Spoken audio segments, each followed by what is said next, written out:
Well, good afternoon and welcome to this month's ARA Lunch and Learn. We have the opportunity to share with everyone a new partnership that we have with Command Credit, which is actually now has acquired Biz Credit. So some of you may know them through the Biz Credit name, but going forward, it will be under Command Credit.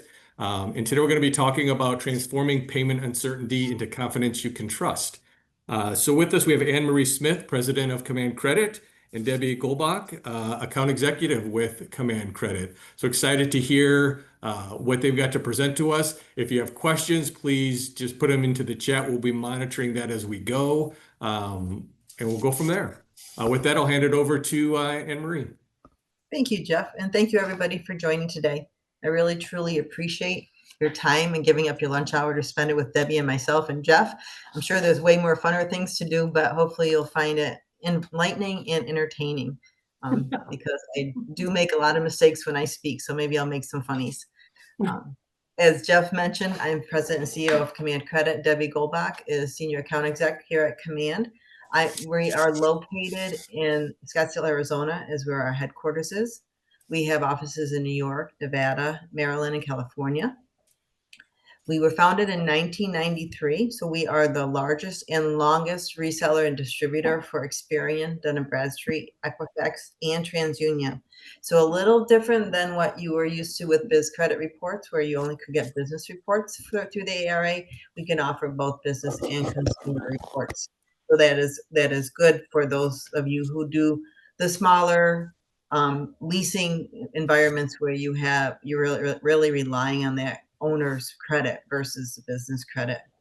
We try to make everyone feel very confident in their decision making.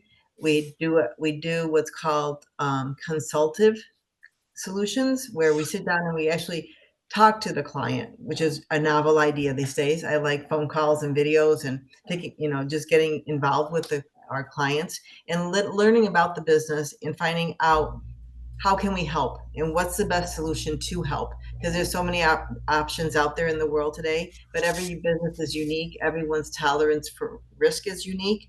And so I really like to do it on a case-by-case basis to make sure we're giving you the best service. Each of the accounts are handled by Debbie. We have a client services staff that supports Debbie. You have a phone call. You don't have to worry about off hours or anything. You either email us or phone call us, and we're there to support you. Why we're here today, that's the best question of the day. You're facing challenges, right? You have new customers, new suppliers, new partnerships, and there's just so much anxiety of what's going on in the economic environment with the change in the supply stream that we noticed during the pandemic. And even though it's come back a little bit, there's still, with the tariff environment coming on, there's still some anxiety there. And when you're anxious, sometimes you don't see the picture clearly, and that will impact your growth. So how do we transform this uncertainty and this anxiety of the unknown new client, new supplier, new acquisition that you want to buy? How do we identify that anxiety? How do we give you some salient facts and understand how to do your due diligence to complete the acquisition, or to onboard a new client, or to hire a new supplier with as much salient information as you possibly can have? And today we're going to talk about that and answer some of those questions. And those questions can be answered. Let's start with the basic facts of the business credit report. So your business credit reports, as we say, there's different types. There's Experian, there's Dun & Bradstreet, and there's Equifax, but they all have the same components in it. And people often ask us, what works better for me, Experian, D&B, or Equifax? And it really depends on your portfolio, your size of your clients, your size of your suppliers, your size of those companies you may be acquiring, of really what fits best for the mix. And so that's where that consultative approach comes into play. But each of the bureaus, Experian, Dun & Bradstreet, and Equifax, have the same information. They have the credit scores and the risk ratings. So they'll give you a score on that business credit report to tell you how are they paying their bills and how long will they be staying in business. How long do they pay in accordance with their trade partners? So if the industry's payment term is not 30, but your client is paying at 60 days past terms, but the rest of the industry is paying at 30 days right on time, there's an indication of a payment issue. The reports will also give you a payment trend. It'll tell you how they're paying over time, monthly versus quarterly. It gives you trade reference information about how they're paying their other suppliers and vendors. They will also give you a credit limit based on their own algorithms and tell you this is what you should do. Always measure that with a little bit of caution because they're looking at the big picture. You may only lend $10,000-$15,000 at a given moment, where the credit limit may be $200,000 on the credit report. That's not really going to help you, but we can help you interpret the reports to pare that down to your level of extension of credit. They all have public records on them, which would be your UCC filing, your corporate registrations, and your legal filings, which is your liens, judgments, bankruptcies, and collections. All three bureaus have it. And then it has the business details, which who owns the company, what's the industry they're working for, what's the revenue, what's their size of employee share, are they in business, are they registered with the state? And so all this information on the reports gives you an independent assessment of the company's financial stability, reliability, and it'll help you determine the warning signs before entering into a new contract or hiring that new supplier or purchasing a portfolio that you think is going to help your company grow. But if that portfolio isn't sound, it's not going to help much at the end of the day. And I think Debbie's going to take the next slide over, correct, Debbie? That's what I've been told, yes. Okay.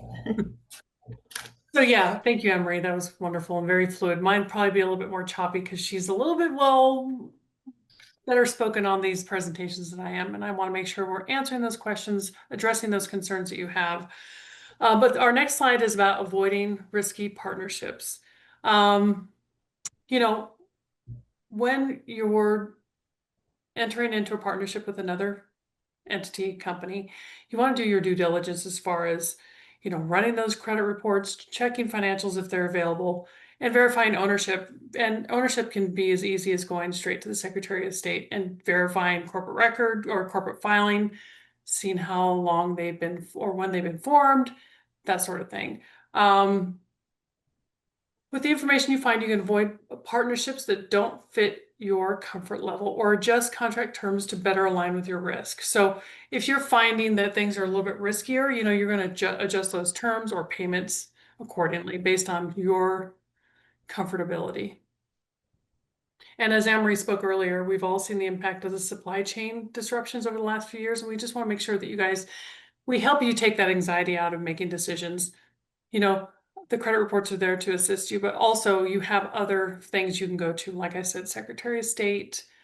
We're always a good point of reference for helping validate companies, if they're brand new, checking to see how long they've been in business, how long when they were formed, that sort of thing. So we are always your resource for that. Next. Okay. I'm driving today, so hang on. And then another question always comes up is, when should we perform a credit check on a business? There's always that question mark, like, should I be doing it when they're brand new? Should I be doing it when they're asking for an extension of credit? Should I ask when they're placing large orders? All the above. Absolutely. You should always be checking. I think being cautious up front is very important because it's going to be far cheaper for you to spend that money on that credit report first versus figuring out what's going to happen later on down the line when you're trying to collect on an account that has not paid you. So it's a good idea to periodically do a business credit check on all partnerships and monitor accounts to look for changing conditions, but it's especially important in the following scenarios: before signing partnership or supplier agreements. Very important. When evaluating new vendors or service providers, before extending credit or payment terms, during mergers and acquisitions. Don't you want to know who you're doing business with? I would. When economic conditions are unstable, and when they're better too. I think conversely, you want to check when things are good and things are bad. You just don't know how the economy will play into those factors. And then also before accepting larger custom orders, you should be doing that credit check too. I think there's some misconception these days, or, maybe not these days, but there were. Is there a lot of business credit data out there? There is. I mean, I've seen when you're dealing with a company who's been in business for 6 months, there are data elements available to you. Sometimes if you're not getting any information, my word on that is no news is good news, because if there's public record collections, tax liens, judgments, it would have been picked up within that time frame. So if you're not finding a match, that's sometimes a good thing too. But you want to also do your checks as far as, collecting all those corporate names, DBAs, and checking all those business names as well. A lot of times those questions come back to me like, who should I be doing the check on?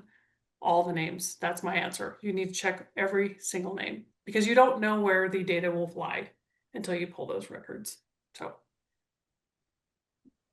Jeff, I believe, yeah, I was gonna say, I would think we're gonna pause, right, Debbie? Because I think Jeff was gonna poll the team, the attendees. And Yeah, do a poll question. right, I think we had a poll question, as well as, I want to take a pause and say, I use partnership and client interchangeably. So when we speak of partnership, while we're doing the poll, as we speak of partnership, I'm really when I say partnership, we mean new clients, new suppliers, mergers, new Customers, owners yeah. of existing relationships. And so I'm very much collaborative. So I don't say you're the client, because it is a partnership. When we sign a contract, we're together in this, and we're going to grow together. And so I really want to pause for the poll question, as well, to see if there's any questions from what we just reviewed in a very short amount of time. Was a lot of information.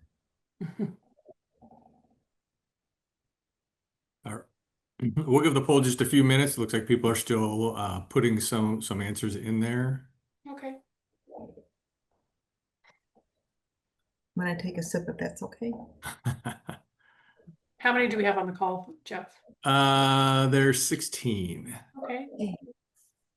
So we'll go ahead and. So Anne Marie is based in Scottsdale. I'm based in Northern Nevada.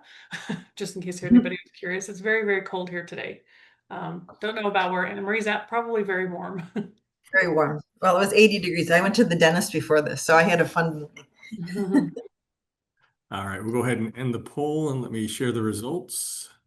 Okay. I can't see you, Jeff, because I'm working Okay. on one monitor. So someone I'll can read it tell out me. loud, Anne Marie. So do you currently poll business credit reports? 40% said yes, 60% said no. Which reports would you like to learn about? 44% said fraud.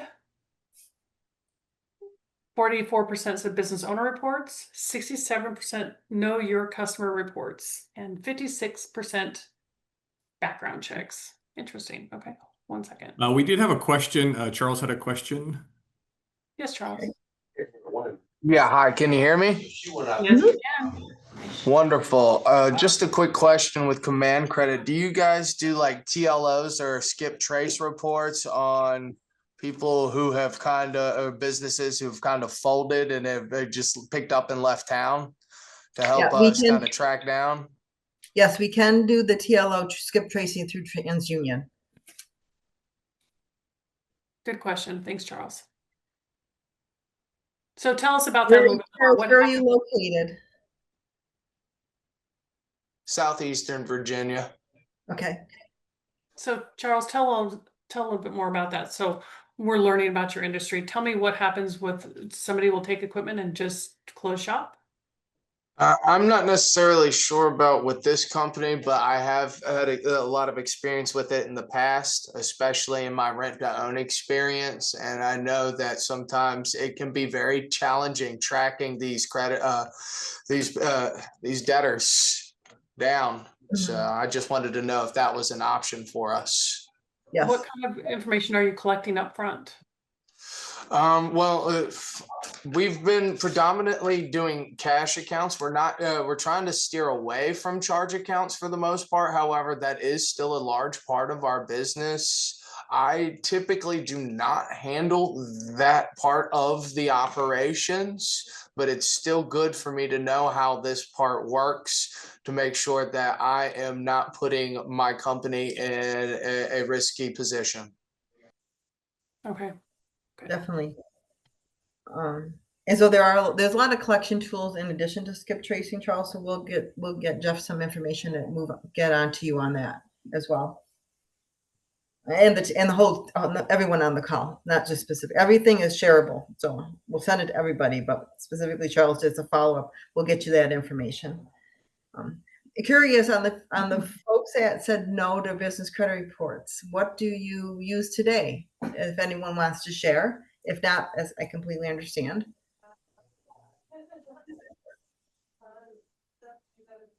Okay. All right. And those that do use credit reports, do you mostly use Experian? No. No? Okay. Do you use trade reports? Like a trade group? I'm from Canada, so I use it. It's called Canada Legal Okay. Reporting. Okay. I've heard of that. Yeah. I've heard of that. Now, did you know that Equifax has a really good Canadian business report? Yeah, we do, but we don't deal with any I know they do business as well, but I know Equifax is really good for consumer reporting, Mhm. where we don't deal with the end consumer at all. I just pull business reports. Right. So Equifax Canada, and you pull primarily in Canada, correct? Correct. Right. And so Ontario.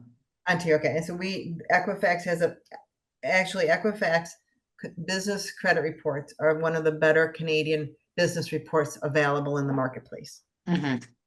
So, let's get that information. Okay. And then on the background checks, are you talking criminal background checks, employment background checks, driver license background checks, or all three? Myself? Well, whoever, Anybody can turn. 56% said 50, we want to know more about background checks. Maybe more on the owners of the companies. Okay. So criminal. Like, I don't think so much criminal, more about like the longevity of the company, like their how long they've been in business. Sometimes they'll show if they're president, how long they've been on that board of directors, like just a little bit more about the officers of a company. okay. And how Perfect. many are there? Normally, we only just get like one, but then there's 3 or 4. Right. Right. Right. And only probably the strongest one shows up, not the other three that could bring the whole company down. Right. Okay. All right. And then on the KYC, know your client, this is this will be our next topic. So make sure you tell all your friends to come. The next one is know your client. There's a big need to figure out and understand and identify that who you're doing business with, validate the address that they're at, validate their phone number, validate their corporate registration, get a business license.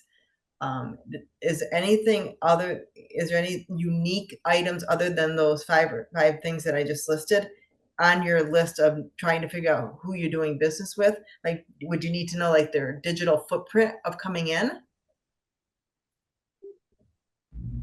Or just understanding the facts that are on the application and validating what's on this application is actually what's on public record, and that it's a viable business. A little bit more would probably be useful when we're trying to collect funds, right? Once Definitely. it goes south, then Right. you want to know all the information you can so you can kind of work around how you're gonna try and collect those funds. I mean, a judgment is great knowing that you know what I mean? You have rights to the funds, but then try collecting them, right? Right. So the more information we know about who we're dealing with, I mean, a little bit more avenue to try and collect and know maybe there's other job sites or other companies they're working for or other bank accounts they have, like anywhere where we can garnish it, right? Right. Okay. Good. All right. And so then on the business owner profile, the owners, we can do business owners. don't, not only the background part of them, but also the credit functionality of it. And so we'll get a little bit into that when we get into the types of reports that are available, but not to jump ahead, but there is a report in Experian that takes the business and the owner and blends them into one report for you. And so that's something we'll address a little bit further down in the presentation. And then fraud itself, fraud goes into the KYC, know your client, and that's huge. So I guess I'm not trying to detract from the business credit reports, but I always do that.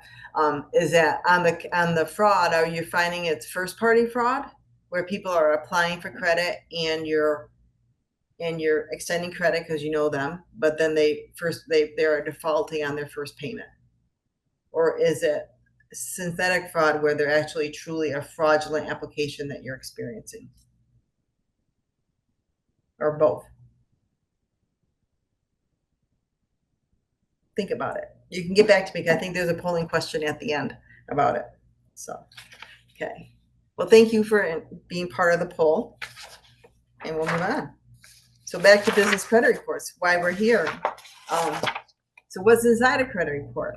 So regardless of the bureau, every credit report has salient facts to it.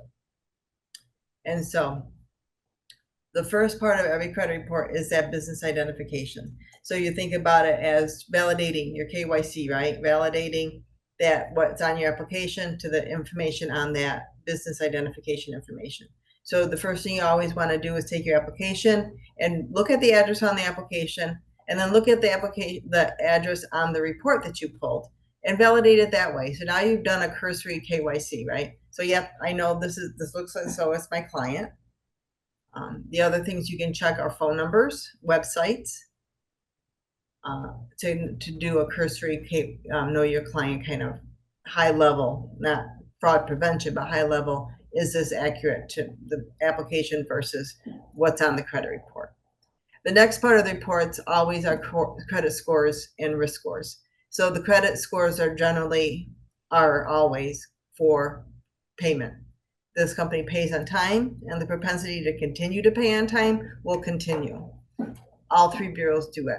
The same thing with the risk score. This company's in business today, and the propensity to stay in business over the next 12 to 18 months is this, based on the risk score. And so there are two different scores.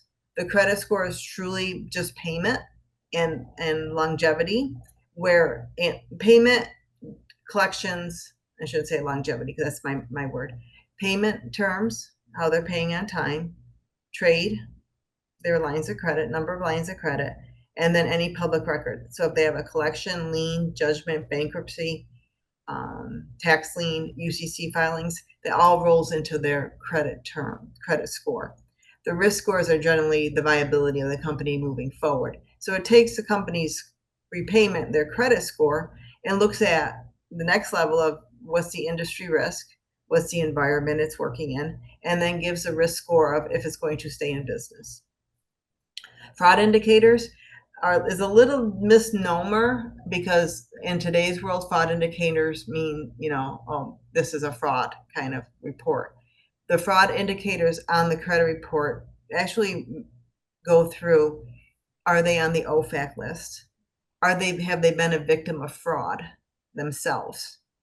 And they'll look at the report and say, this address is supposed to be a business, but on the Google Maps or whatever mapping service they use, it really is a residential business.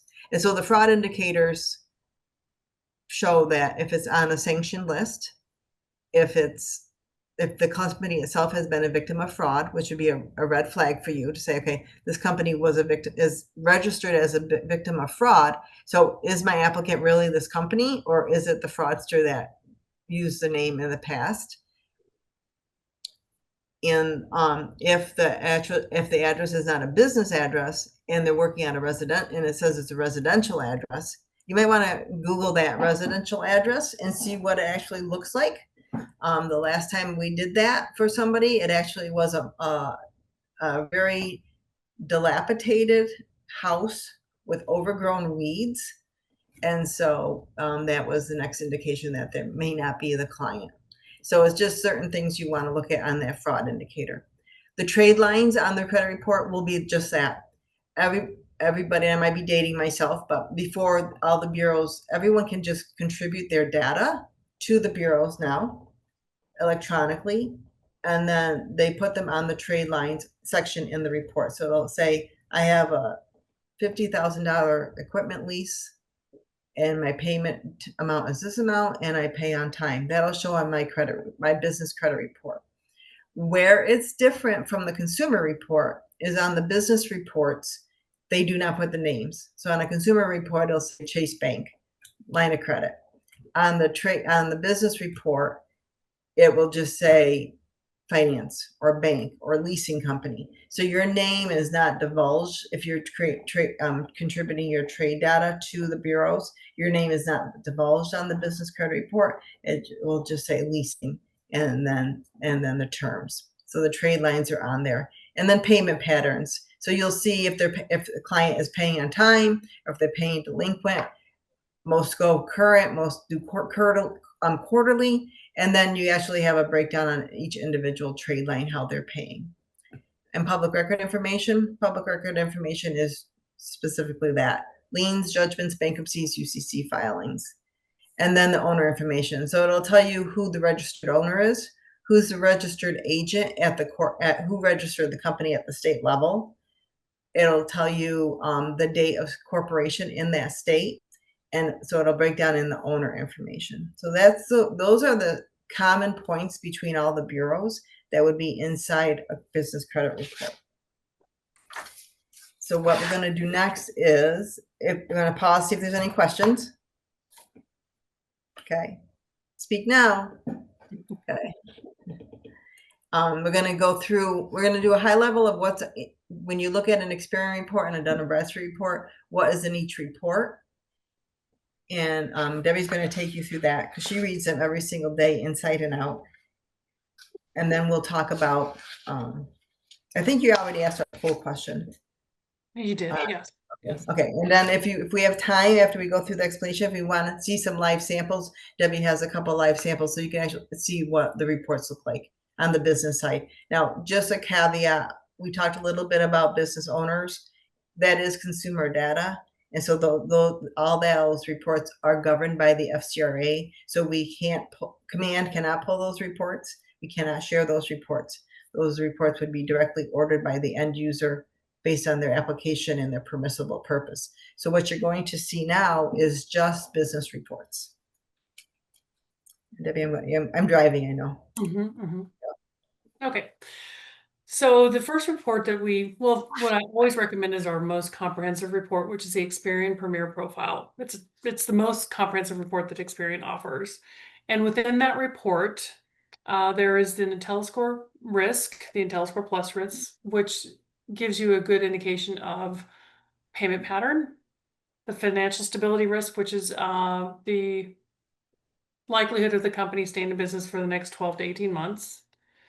The credit limit recommendation is on there, which is a good tool to see. It's not usually, for me, I look at that and I use it as sort of a guideline, but not, I use my eyes to look at the entire report. And that's my recommendation when you're looking at credit reports is, yes, you might have a glimpse or at a glance type view of most everything, but I always say just look at the entirety of the report. It also has payment trending, days beyond terms for the company and the industry. So you can see for the company, how they're paying, plus compared to the industry, how they're paying. So if the company's paying 30 days slow, but the industry on average is paying 8 days slow, you know that this particular company is paying later than the industry as a whole. There's financial reporting for publicly traded companies, which would include balance sheet, income statement, which are all audited information. If it is on the report, they are audited. Trade payment summary. We have new and continuously reported trade lines, and it'll show balances there and how many third parties are sharing that information. The details of the trade line, as Anne-Marie said, these are all reported anonymously. So you'll have financial, leasing, building materials, whatever that might be, with terms, balance, credit limit, and then the buckets of current 30, 60, 90, 91 plus. Then additional trade line information will be included in the report. A lot of times there are some companies who will stop sharing for whatever reason, or the financial information, the banking financial information will also be listed in that bottom part with the additional trade line information. And then the details, as I said, include the high credit balance, account status, and comments. And then the derogatory events are the bankruptcy, suits, judgments, liens, collections. The demographic part is the business facts, which you have your company family tree. If it's available, it'll be on the report. Secretary of State details as far as date the company was formed, any of the officers of the company. And then any inquiries on the report from other providers or other companies who are pulling reports on this company. It'll show a bureau or whoever made an inquiry. And then UCC filings. You know, you guys, I'm sure, are familiar with those. Those are collateralized liens. Any questions so far? Did I cover everything, Emery? We're good? Yeah. Okay. Yeah. Yeah, good. Okay. On to the D&B report. Yep. So DMB's comprehensive report includes, just like Emery said, all of them have some sort of scoring on them. Whether they look the same, generally not, but they mean really the same thing. Payment, well, how long would they have been in business, that sort of thing. So you have your viability score, your commercial credit score, and your financial stress scores all on the DMB report. Primary industries, the types of suppliers that have given terms to the companies, including total dollar amounts, credit limits, whether those payments were made within the terms. Basically the same thing that the other bureaus do. You can see, are they paying on time? How much that dollar amount is paid within those terms, and how percentage based, how many dollars is being paid late if there are any late payment experiences. Payments, how the company pays, amount paid to creditors by month, including terms, balances, and past balances. Again, this is a different way of looking at it, but we all share the same thing. So there's the who's reporting it, balances, and any slow pay information. Financials, again, a detailed report providing public record information regarding Secretary of State lien, judgment, and collections will be on the report if there is anything there. If they're publicly traded. Yes. I think that confused me because it said something about, anyway, sorry. Yes, so if there are financials available, they will be also audited, and if they're publicly traded, yes. Public filings, a list of court actions or judgments involving the company, including resolutions and awards, plus any UCC filings that indicate which creditors may be seeking liens on the company. So again, that's your suits, liens, judgments, that sort of thing, plus UCC information. History and operations, which would be the organizational status, officers, and employees of the facility. And then any bankruptcy information if it's available. Now, all reports will look different. You know, all reports will be either 1 page or 100 pages, depending on the size of the company. So, you know, just because the company's been in business for 10 years and their report comes back with 3 pages, that's good. I mean, if there's no public record, then there's no public record on that company. So, is there any questions?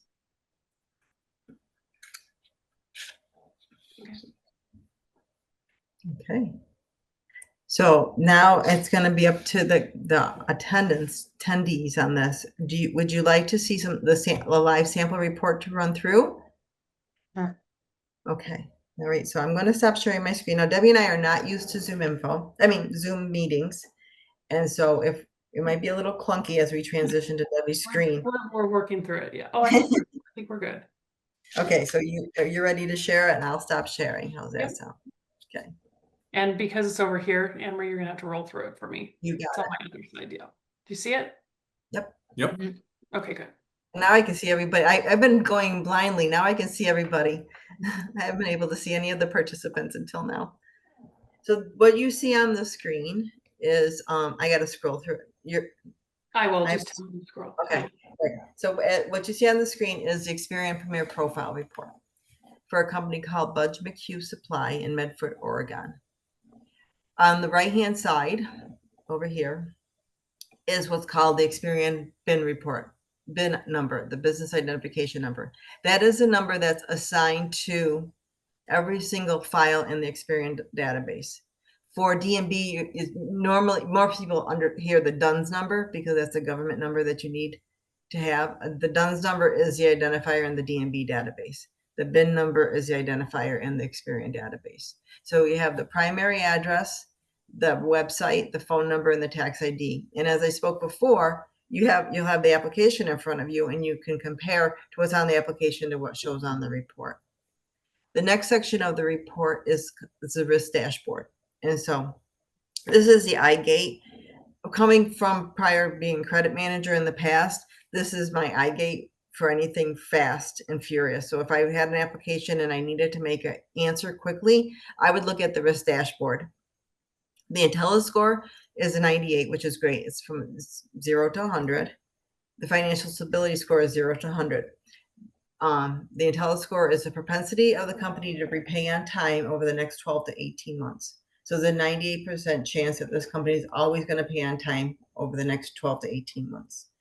The financial stability score is the propensity of the company to stay in the business over the next 12 to 18 months. And so based on the good IntelliScore, and then we look at the economic environment of the industry that Budge McHugh works in, the location, and the size of the company, the SIC codes, it's the chances of them staying in business over the next 12 to 18 months is very strong. The credit limit recommendation that shows below is based on the Experian aggressive algorithms. So this is not an internal algorithm. So what we do here at Command is we'll take someone's portfolio and score it, and then apply your credit policy to it, and then give you what you and your credit recommendation. So you give me your file with what you send it to credit, you score it. We say, okay, most of your customers score 98, and when they score 98 and above, you've been giving them $10,000. So we can come up with your own customized credit limit recommendations for internal uses. This is just a guideline, as Debbie mentioned before. The days beyond terms, this company actually pays on time all the time, so they're never late. The industry that this company works in pays generally 5 days beyond term. So that means if it's a 30-day term, they're paying on 35th day. They always pay on time. Derogatory, there's no derogatory, so there's no legal filings against them, and there's no fraud alerts, meaning there's no OFAC, it's not a residential address, and they're not a victim of fraud.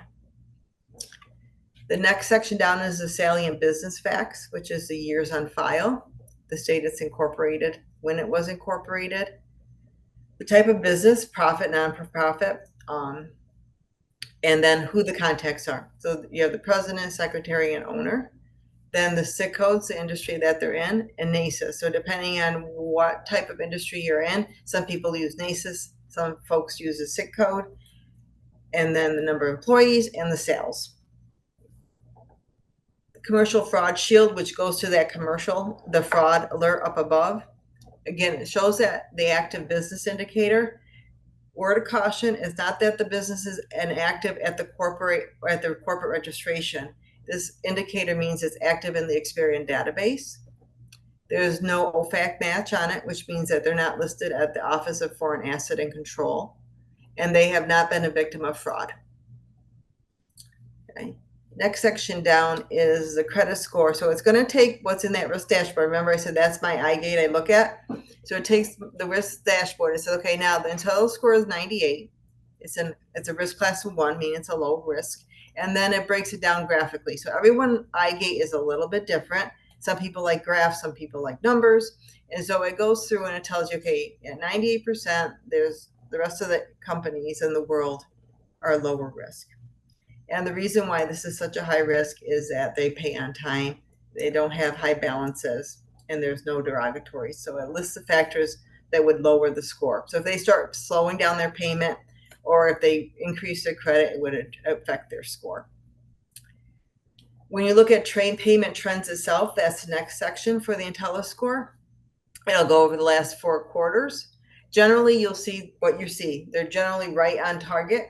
Where you'll see a big drop is anybody that is seasonal or anybody that may be cyclical to environmental issues. So for instance, we have a client that is along a river And so during flood season, and if they have a flood that year, you'll see during that quarter that they don't pay because they've had to shut down. So you'll see a drop in how they pay on time. And so you just have to understand cyclicality when you're looking at the quarterly trend for the scoring and for your payment. Current financial stability, they're going to stay in business, and it'll go over the last 4 quarters. I'm very cognizant of my time, so I'm going to watch this quarter off already. Okay, go down, go down to the financial stability. So you have your financial stability, 100%, which is fantastic. And then again, it'll tell you what happens is something happens. So if say this industry becomes more risky, that would then drop it. Or if their credit score drops down, it'll drop it. And then it'll do the 4 quarters of the scoring of the financial stability. Over the last year, it's been right up there at 90, 98, 90. I can't see. 99, 100. It's 90 to 100, yeah. Okay, yeah, so they're good. And then it's a detail of that risk dashboard of 267, 200. So this section here is that whole eye gate of that what we just went over when I said the risk dashboard. Next section has a credit from the credit desk looking at. You want to look at your payment and legal filings. They're right on time on payment. The current days beyond term is 0. They may slip 1 day going forward. That's just cautionary. And they've always paid on time in the last 5 quarters. The middle section is the trade and collection balances. So they have 27 trade and collection lines for a total of $17,100. There are no collections. They're all currently, there's 16 continuously reporting. So they're all trade lines of 27, no collections. And then what Experian does is it breaks their file down between continuously reporting and older. So if AT&T is reporting them every single month, then they're under the continuously reporting. If the local plumbing company only submits once a year, they're included in the trade balance, but not in the continuously reporting. And so why that's important with Experian is that continuously reporting trade performance is what drives the IntelliScore. So of those that are constantly being reported on this credit report, they are paying on time. 6 months average of outstanding is 600 to 11,700, and they mostly purchase net 30 contract or revolving. Under the legal filings, there's no bankruptcies, no tax liens, no judgments, and no UCC filings. So if there was a tax lien or judgment, the dollar amount would show as well. Your days beyond terms is next, and they pay on time. And again, it'll show you the days they're paying on time, and then it'll show you graphically the last 4 quarters. They're really good. This is a good company. I think that's We should do more business with this company. Tell them to do business with this company. See what you can lease to them. So, and then what it does, it breaks now the days beyond term goes down to a little bit more detail. So it'll break down everything on the report. And so you'll see for the last 6 months, 1, 2, 3, 4, 6 months, they've all been on current on time, except for in April. There were 2% was a little delinquent. They may have had a dispute or something, no major deal. If they start getting into the 61 to 90 days, it's time to question your client to say, why is this trade in the 61 to 90 day bucket? Because if it is, it could be something as simple as I'm disputing a delivery or a payment, or it could be that they truly aren't paying them. And then our trade payment summary, there's 16 continuously reporting, 11 additional. And then if you go down to the next section, you'll see the detail of it all.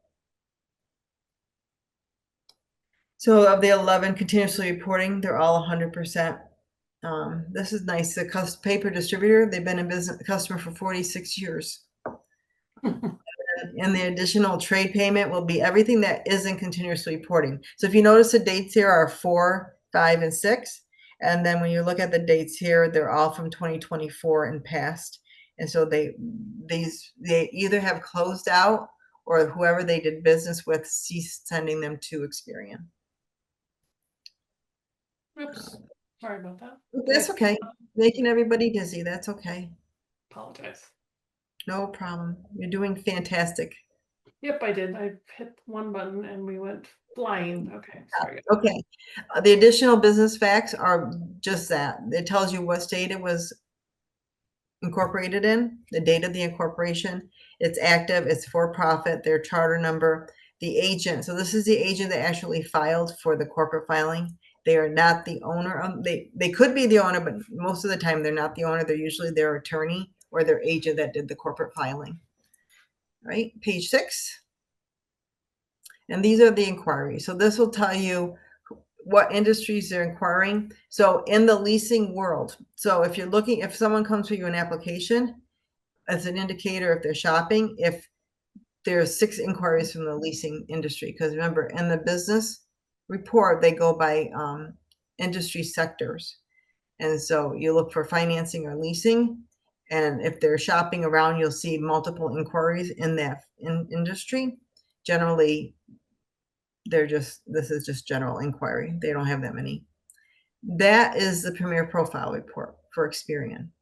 Now, I know some of you may pull it, some of you may not. This Experian is very good to the small and medium-sized businesses. Everybody has information on the publicly traded companies because it's all publicly traded. But Experian tends to have a niche in that medium to small business market. With the addition of that business owner profile report, you can really get a strong coverage, because what you could do with one pull is pull this business along with the owner if you have permissible purpose, and it will give you the owner score, but it'll blend it with the business to give you a score that is in line with if you're just looking at a business alone. Any questions on Experian? Okay, I want to just get to D&B quickly and still leave time for questions and for you to have a break for lunch. D&B reports, they are long and voluminous, to say the least. As you can see, the other one was, just a few pages, very salient. Experian, like D&B likes to give you a lot of information. It's 23 pages. We'll Yeah. get through the main points. Yeah. Yeah, the main part of a D&B report is generally on the first page, which is the pay dex. This is how they pay. So this is comparable to Experian's days beyond terms. The delinquency score, which is comparable to Experian's IntelliScore. The failure score, which is comparable to the financial stability score. And then they have this what's called the viability rating. And so what they do, and actually the viability rating goes with the overall D&B rating down below, the 4A4. So the viability rating takes 4 different segments of the company. It looks at the credit, it looks at the data depth of the information, it looks at the business facts, the demographics of the company, and it also looks at the economic environment. And so they do a viability rating and give you an overall score. So those are your scores from D&B. And then it just does the same thing. It goes through all your accounts once we get there. Yeah, the issue with D&B, we'll get there. There you go. But the issue with D&B, they print all the pages and don't give you, back up please. Yep. Okay, so here is the comparable record for the Experian business facts to the D&B business facts. Gives you the date of incorporation, where it was incorporated, their address, their annual sales, their net worth, their employees, how long, how old the company is, who the principal name is, line of business, SIC and NACIS. Okay. And publicly traded. And it's publicly traded, which is good. Okay. Gives you a map if you want it. The Experian does a map, you just have to click off of the report on it. Just they give you a general assessment that it's low to moderate, and then they give you a credit limit. Interesting enough, this is interesting, that this is a publicly traded company and it has the same credit limit suggestion as the other one, totally different. And it breaks down then, like Experian did with the IntelliScore, the financial stability score, and the days beyond term score. D&B does the same thing. It's going to break down the failure score for you, and it'll give you the failure score. Remember, this is the propensity to stay in business, and then it'll give you over the last 12 months. It should be a chart, but I don't see it. Okay, and then there's the delinquency score again. low risk, Yeah. high risk. As you Is said, it- voluminous, yes. Very voluminous, but it's just as an opportunity. Experian price wise is better, and gives you the same information. If we can get down. Viability score. Making me. I want to go to the public record information. There we go. Okay, so this is a publicly traded company. So what they do is they actually get the reports from the SEC and complete their financials in it. It's only available on publicly traded company. Experian does the same thing, and as well as D&B and Equifax do the same thing, but it's only available on publicly traded companies in the United States. So I won't bore you out with that. And then, so this is all from the SEC filing. All the ratios are from the SEC filing as well.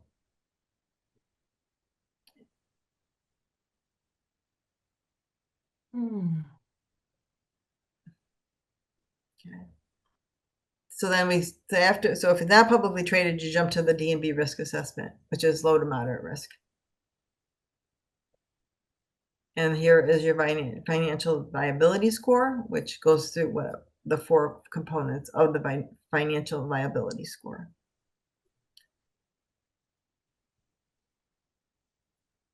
And then it breaks it down by charts. I was going to see if we can get to the trade information. Here we go. There we go. And so on the trade, no, you even passed it. I'm sorry. Sorry. It's okay. No problem. I know there's a lot of That's it. It must be down below.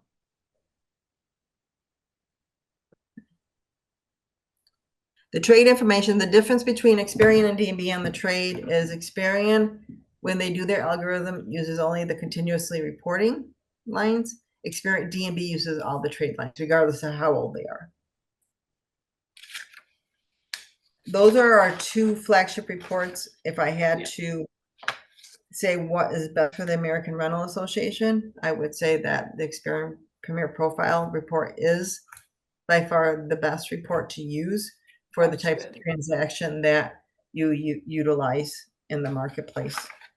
I gotta go back. I have to share my screen. Right, I have to go back to sharing. Yep. Does anybody have Contact any info. questions? Yeah, I just noticed it's 4 minutes, so ask away. I think the last page, Jeff, we already talked about it. Everything else we do, so. Yeah, I think if you could put up your contact information as well, and you can also Absolutely. visit the ararental.org website for information there as well. But want to make sure they've got a good contact if they do have any questions after the call. Okay. Does anyone have any questions now, though? You're not sharing yet. I know. The Experian report, how much do you charge for that? Like a full report that you showed? I will refer that to Jeff. He probably knows that. Yeah, I can't remember the pricing on the site. Yeah. Yeah, I don't have that pulled up, but I can certainly get that to you. It is on the website. Okay. Also, do you have like for prospecting, if we used one of the bureaus, do they have like a real-time window? Like if I just needed a quick snapshot of, like to put someone on account, sometimes we have like our reporting gives us some real-time information, like how they pay, like the way they do it is it populates. So if there's so many people that use that credit bureau, that information populates on the on the app. So if somebody came to me and said, "Hey, I'm prospecting this customer. I was on site. I saw them. Do you have any information on them?" I can go into the database, put in that name, and maybe they have like a little real-time window pops up, kind of says like if they have any negative items against them, how they kind of pay in the industry. I mean, Yep. in Yeah. So saying there is. that the information is available. If there was a report pulled, I can actually tap on and pull that report if it was recent or if it was from 3 years ago, and kind of get a sense of how that customer is, and all all reports that were pulled. So that information is available to us. You can, if you're in the Experian Business IQ platform and you pull the report in the past, it will show up immediately when you pull again, so you can see what happened in the past. There are smaller reports in Experian than the Premier Profile that will just give you the score. So you could do a little quick assessment on the score. Is that available to you if you're a member? Like it's always available as a member? It would be part of the Experian package. I don't know if Jeff has it as part of it is. All of our reports are available to the American Rental Association. Yeah. So it would be available. I don't want to speak for Jeff. It's a new partnership, so I don't want to do that. But all of our that's the one difference between us and the Biz Credit Report relationship is we're offering all our products to American Rental.